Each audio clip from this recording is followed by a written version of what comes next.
Bismillahirrahmanirrahim. Assalamualaikum warahmatullahi wabarakatuh.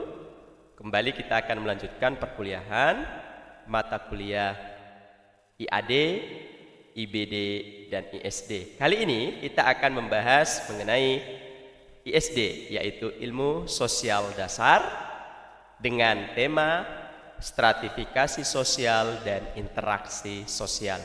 Mari kita kupas satu persatu.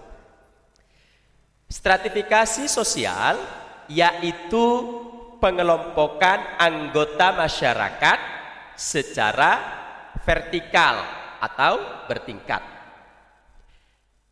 Seperti ini. Jadi ada sebuah pengelompokan di dalam masyarakat, ya.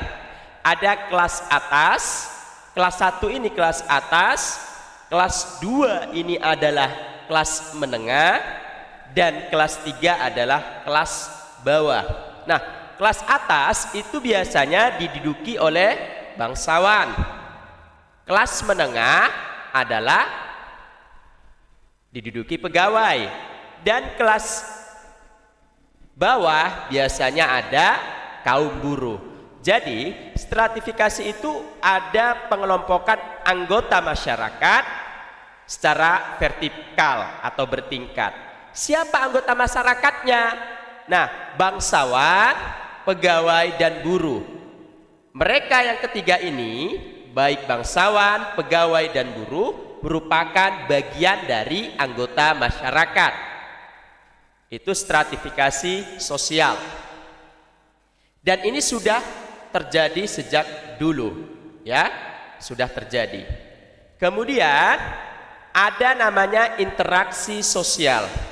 Interaksi sosial yaitu hubungan timbal balik yang saling mempengaruhi antara manusia dengan manusia lainnya.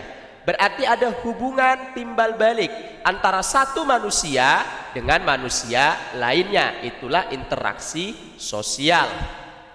Nah, syarat terjadinya interaksi sosial yang pertama adalah kontak sosial. Kontak berarti ada kontak, itu ada kita berhubungan, ada berjumpa, ada bertatap muka, serta berbaur. Itu kontak sosial yang terjadi dalam syarat interaksi sosial.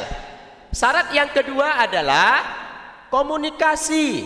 Nah, supaya interaksi sosial dapat tercipta, dapat terlaksana, maka ada komunikasi. Nah, komunikasi itu ada syaratnya. Yang pertama yaitu menyampaikan sesuatu kepada lawan bicara. Jadi komunikasi itu antara lawan bicara. Jadi kalau ada satu orang dengan orang lain ini berkomunikasi, biasanya ada yang akan disampaikan kepada lawan bicara.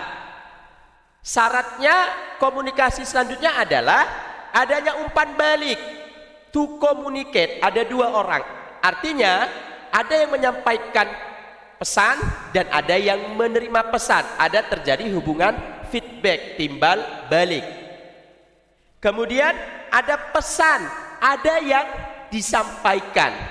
Kemudian ada medianya. Apa medianya? Bisa secara oral, secara mulut atau lisan, kemudian telepon, dan yang lain sebagainya. Itu media, alat ataupun sarana untuk berkomunikasi. Kemudian ada komunikator, ada orangnya.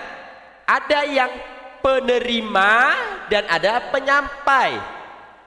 Ada pengirim dan ada penerima. Jadi komunikasi bisa terlaksana dengan baik dan sempurna apabila ada dua orang saling berkomunikasi antara penyampai pesan dan penerima pesan.